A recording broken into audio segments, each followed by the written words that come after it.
27일부터 18대 대통령 공식 선거운동 기간이 시작되자 검경은 금품선거와 흑색선전 등 주요 선거 사범에 대해 집중 단속하고 공직복무 점검 활동을 강화합니다. 5대 정책 목표와 146개의 세부 과제로 구성된 제2차 외국인 정책 기본 계획이 확정됐습니다. 김황식 국무총리가 멕시코와 캐나다를 방문합니다. 양국 간 FTA 협상 진전 등에 대해 논의할 예정입니다. 지난 27일부터 공식 선거운동 기간이 시작됐습니다. 선거 전날인 다음 달 18일까지 22일 동안 공식 선거운동이 펼쳐질 텐데요. 거리 유세에서부터 신문과 방송, 광고, 전화와 인터넷, SNS에 이르기까지 선거운동이 가능해지면서 선거 분위기도 한껏 달아오를 것으로 전망됩니다. 그만큼 공명선거를 위한 모두의 노력이 중요하겠죠. 김황식 국무총리는 지난 26일 공명선거 관계장관회의를 개최해 제18대 대통령 선거 준비 상황을 점검하고 향후 대책을 논의했습니다. 이날 회의에서 김 총리는 이번 대선을 역사상 가장 깨끗한 선거가 될 수 있도록 공정한 선거 관리에 내각의 모든 역량을 집중하라고 당부했는데요. 검경은 공식 선거운동이 시작되는 지난 27일부터 24시간 비상근무체제에 돌입해 금품선거와 흑색선전 등 주요 선거 사범에 대해 집중 단속할 계획입니다. 특히 최근 인터넷 실명제에 대한 위헌 결정의 영향으로 인터넷 등을 이용한 흑색선전이 만연할 것에 대비해 사이버 선거사범 수사를 강화해 허위사실 유포 등 악의적 선거 범죄에 대해선 단호히 대처해 나갈 예정인데요. 공무원의 선거 중립 위반 행위에 대해선 적발시 지위 고하를 막론하고 엄벌에 처할 방침입니다.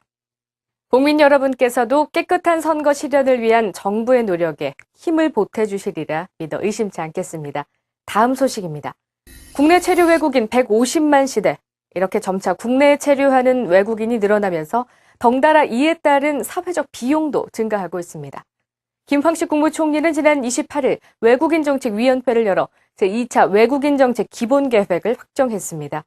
김 총리는 이 자리에서 종합적이고 장기적인 안목에서 관련 제도와 법령을 정비하는 등 선제적 대응으로 외국인의 유입에 따른 편익을 극대화하면서 그 비용은 최소화해야 한다고 강조했는데요.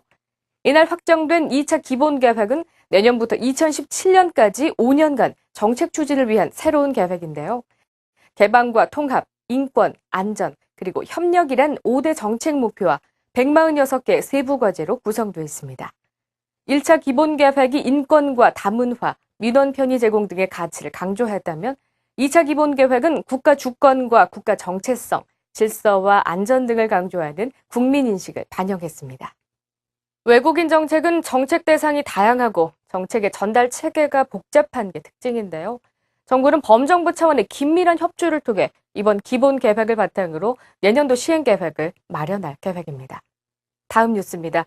김황식 국무총리가 30일 멕시코를 방문합니다. 멕시코는 지난 2005년 중남미 국가 중 최초로 우리와 전략적 동반자 관계를 수립한 핵심 우방국인데요. 김 총리는 페냐 니에토 신임 멕시코 대통령의 취임식에 참석해 멕시코와 포괄적 우호 협력 관계를 돈독히 하는 등 한 멕시코 FTA 협상 재개를 위한 계기를 마련했는데요. 김 총리는 이어 12월 4일부터 이틀간 캐나다 오타와를 방문해 한캐 수교 50주년을 기념하는 리셉션에 참석하는 등 양국 간 에너지 협력 확대 방안과 한캐 FTA 조속 타결 등을 논의할 예정입니다. 이번 주 총총 뉴스는 여기까지입니다. 시청해주신 여러분 고맙습니다.